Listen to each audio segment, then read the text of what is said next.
Então, vamos fazer uma aula sobre a modelagem do espaço de estados, ok?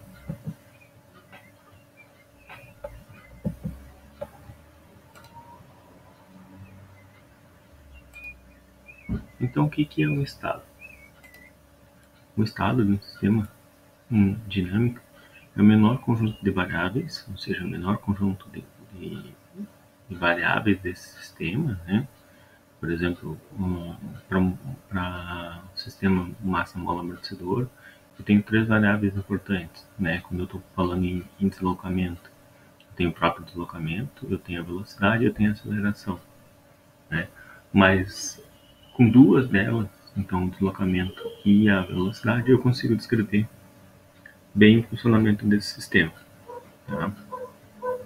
Então, o sistema, o estado, é o menor conjunto de variáveis para que eu possa descrever esse sistema, que eu tenha conhecimento dessas variáveis no tempo t igual a t0, e junto ao conhecimento da entrada para t maior ou igual a t0. Desta forma, eu consigo descrever o comportamento do meu sistema a qualquer instante de tempo maior ou igual a t0. Tá? Nesse sentido, né, o conceito de estado ele não é limitado aos casos de sistemas físicos. Ele também pode ser aplicado a sistemas biológicos, econômicos, sociais, entre outros.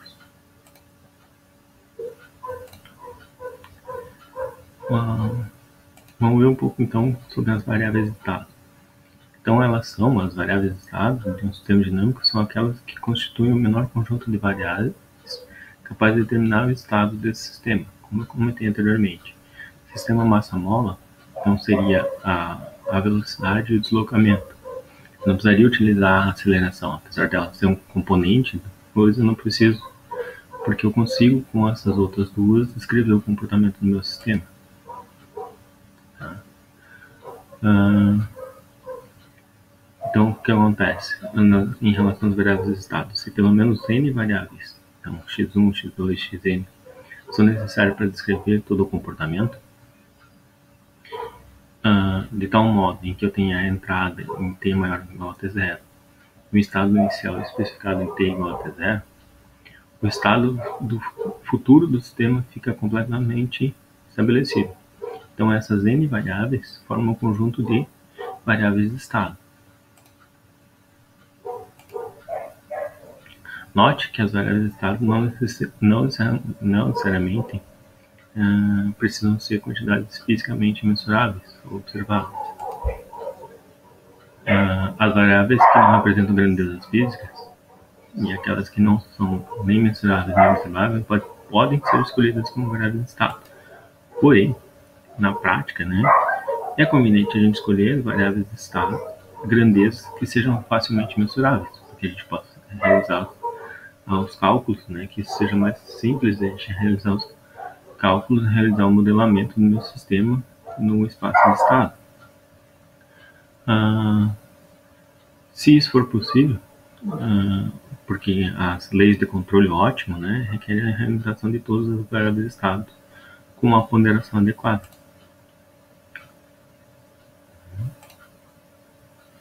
Aí vem o vetor de estado. Quem que é o vetor de estado? N variáveis de estados que são necessárias para descrever o comportamento do sistema.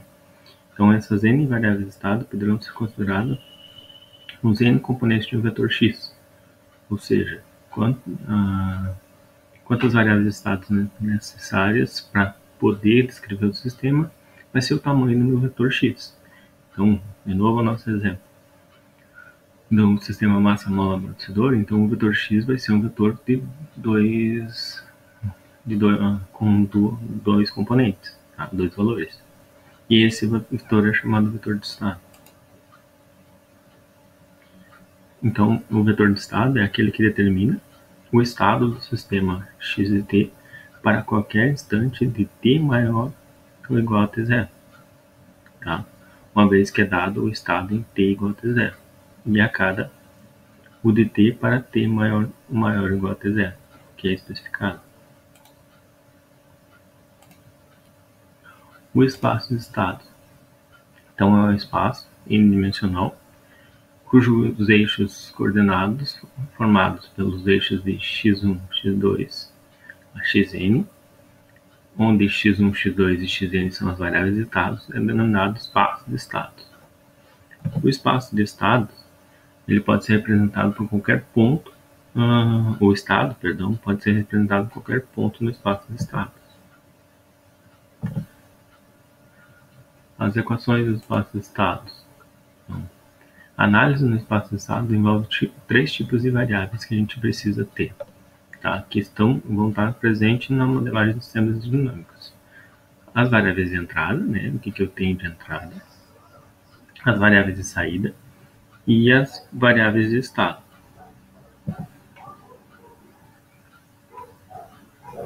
Assim como a gente viu no diagrama de blocos, né? A representação do sistema de espaço de estados ela não é única,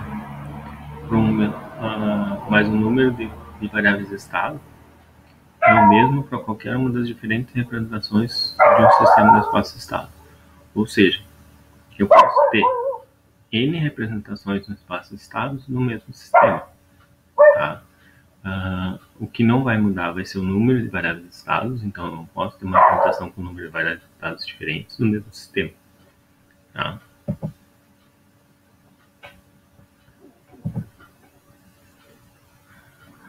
O sistema, então, ele deve ter elementos que memorizam os valores de entrada, né? Para ter maior ou igual a T1. Uma vez que os integradores em um sistema de controle de tempo contínuo servem como dispositivos de memória, então as saídas desses integradores podem ser consideradas variáveis que definem o estado interno do sistema dinâmico. Assim, as saídas dos integradores, né, podem ser escolhidas como variáveis de estado. Então, a gente pegar e colocar a equação de um sistema massa-mola, transformar ela para Laplace e fazer a nossa função de transferência. Quando eu faço a função de transferência, eu vou ter um termo em s ao quadrado mais um termo em s. Então, ms ao quadrado mais ds mais k igual a zero, certo?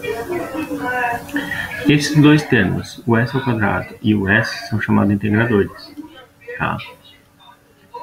E elas, então, vão ser as variáveis que vão me auxiliar para que eu possa fazer a minha representação no espaço de estados. Tá? Então, elas vão ser quem eu vou estar utilizando. Okay?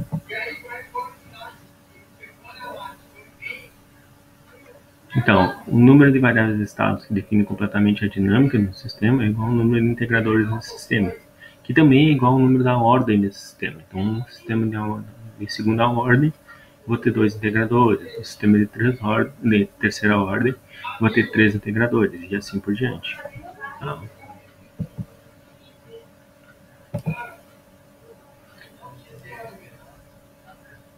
Então, se a gente supor um sistema que tem múltiplas entradas e múltiplas saídas, que envolva N integradores, a gente considerando, então, que também eu vou ter R entradas e M saídas, então, R entradas, U1 a URT, e saídas Y1 a YM, a gente vai definir as N saídas dos integradores como variáveis de estados. Então, vou utilizar x1, x2 e xn. Então, o meu sistema pode ser descrito como a integral a primeira derivada de x1, né? Então, vai ter uma função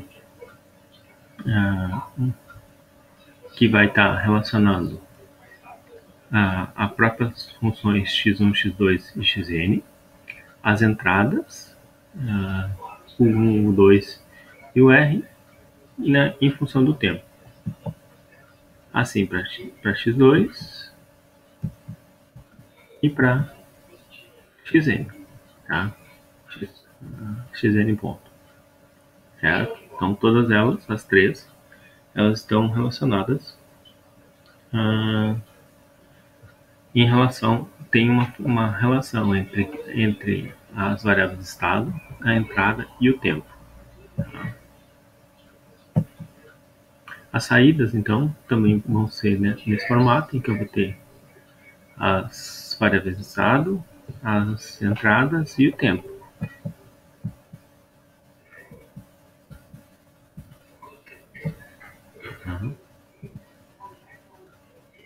Então, eu vou ter essa definição. Então, o meu vetor x de t relacionado a uma função f, que então está nos trazendo as informações do vetor de estado, da entrada e do tempo. Tá? E a mesma coisa na minha saída, que eu tenho o meu vetor de saída, onde eu tenho então relacionado as minhas variáveis de estados, a minha entrada e o meu tempo. E tem um vetor também que relaciona a minha entrada. Então, todas elas relacionadas em relação a todas elas dentro de um vetor. Tá?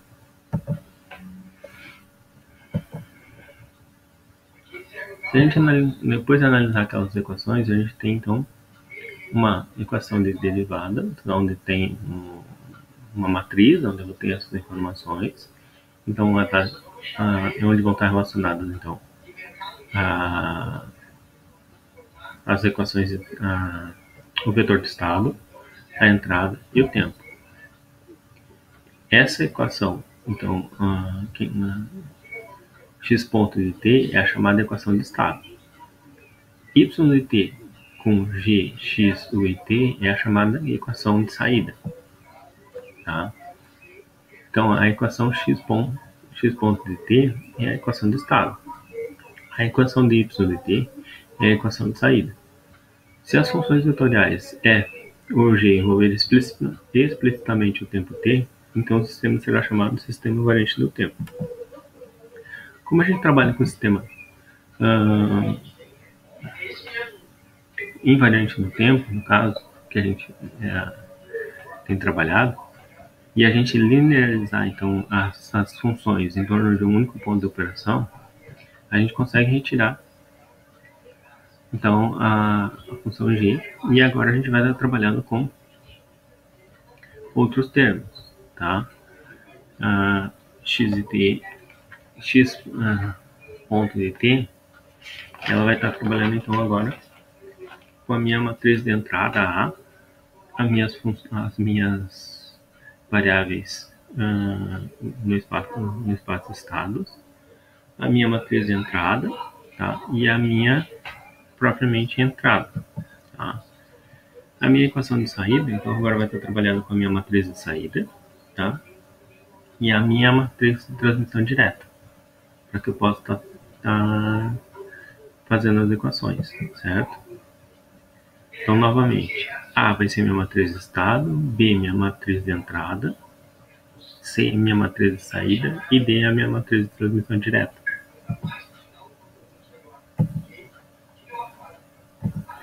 Aqui, então, essa figura representa para a gente o diagrama de bloco das equações de estado e de saída. Certo? Então, eu tenho aqui elas para que a gente possa estar observando conforme a gente vai caminhando. Então, pela entrada, vamos seguir o primeiro ramo direto. Eu tenho minha matriz de entrada, que passa pelo somador. Eu tenho então minha derivada de x de t, ela vai passar pelo integrador. Agora eu tenho x de t, que vai passar pela minha matriz de saída. No somador, tenho a minha saída, certo? Outra derivação da entrada, então tenho a minha matriz de transmissão direta, que foi direto para a saída, certo? Eu tenho uma realimentação aqui em x de t da minha matriz de entrada, certo? Que passa uma realimentação positiva e que retorna para cá. Então aqui eu tenho toda a representação em termos de diagrama de blocos do meu sistema. Então, após então antes de eu continuar aqui, eu vou postar um exemplo, então, de como a gente fazer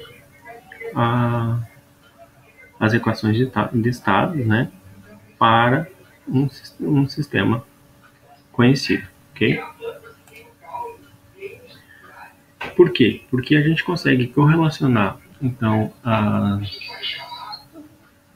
as equações do espaço-estado, né, a equação do espaço-estado e a equação de saída, tá? Eu posso obter a função de transferência do sistema, de entrada e saídas únicas.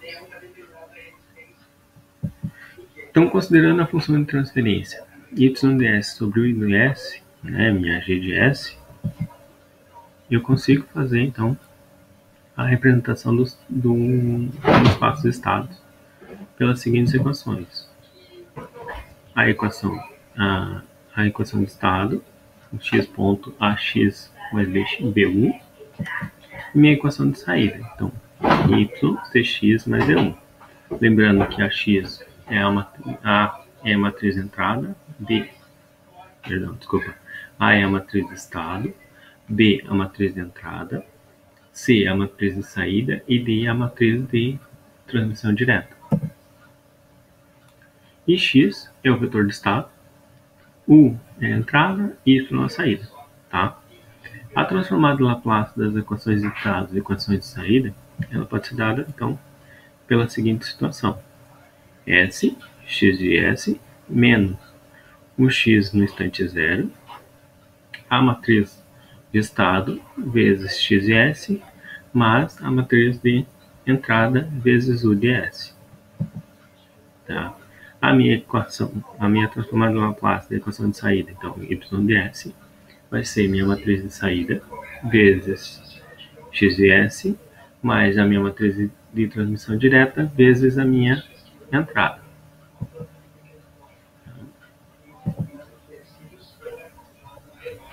Então, a gente teve uma relação entre a transformada de Laplace de saída e a transformada de Laplace de entrada, quando as condições iniciais são nulas. Tá?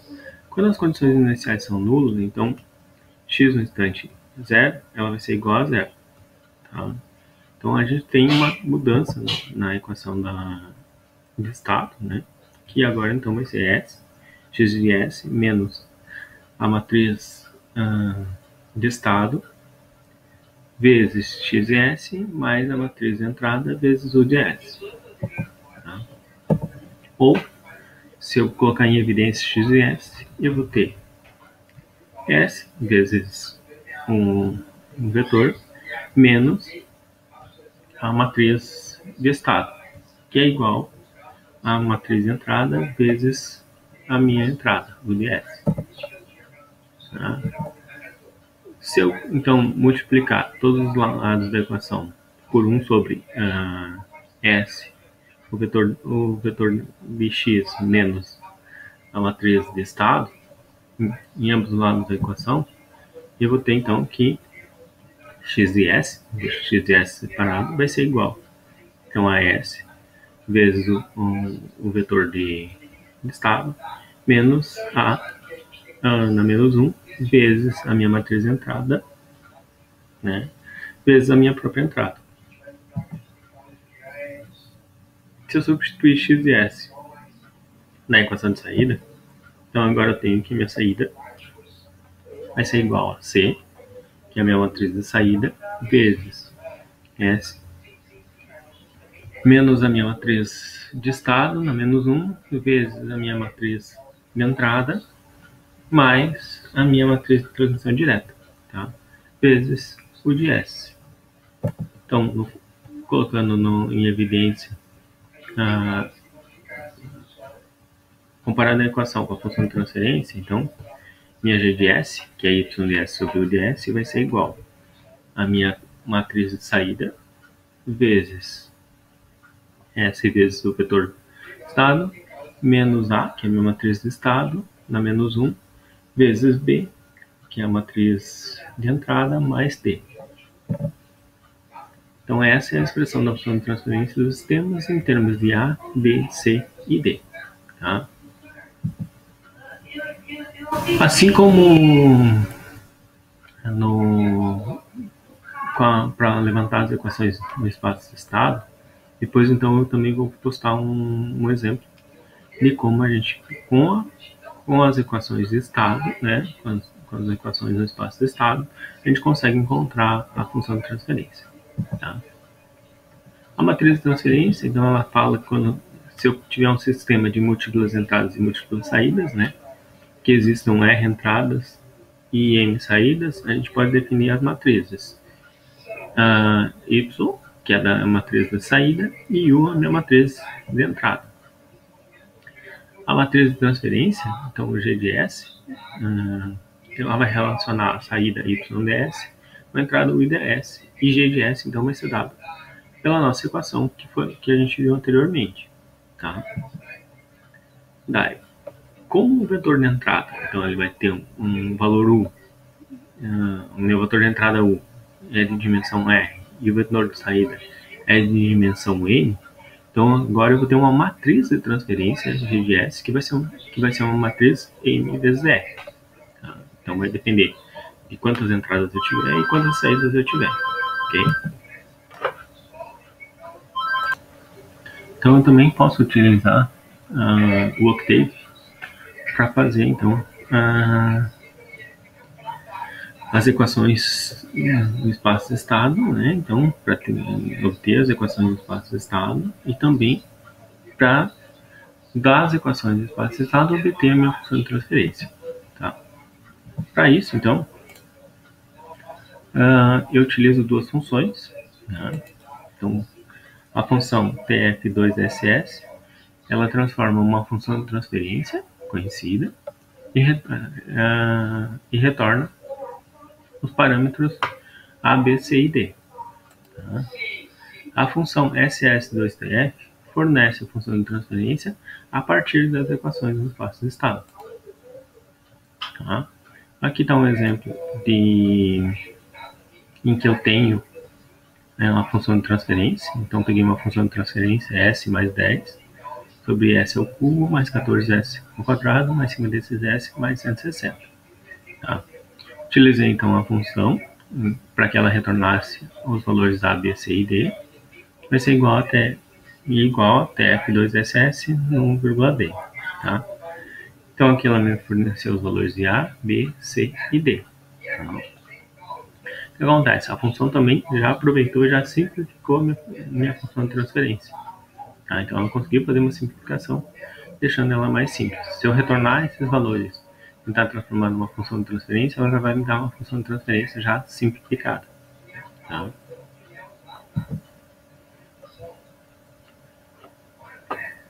Aqui também estou utilizando os valores de A, B, C e D conhecidos, né? Então, da minha equação no espaço de estados. Então, eu já tenho em minha equação de saída, eu consegui encontrar os valores de A, B, C e D, e vou transformar então elas numa função de transferência, tá? Utilizando o comando SS2TF. Então, aqui está a minha saída, né? Que então foi definida o numerador como 25 e 5, e o denominador 1, 5, 25 e 5, tá? E deu a minha função de transferência. Então, 25 mais 5S é igual a S ao cubo mais 5S ao quadrado mais 25S mais 5, certo? Então, eu tenho a minha função de transferência baseada nesses valores de A, B, C e D. Okay? Essa apresentação, então, tem referências o Maia, né, um dos livros que a gente utiliza, e o Ogata, principalmente o Ogata nesse sentido, para que a gente possa, então, o Ogata trabalha com esse assunto mais no início e o Maia trabalha mais no final. Ok? Obrigado.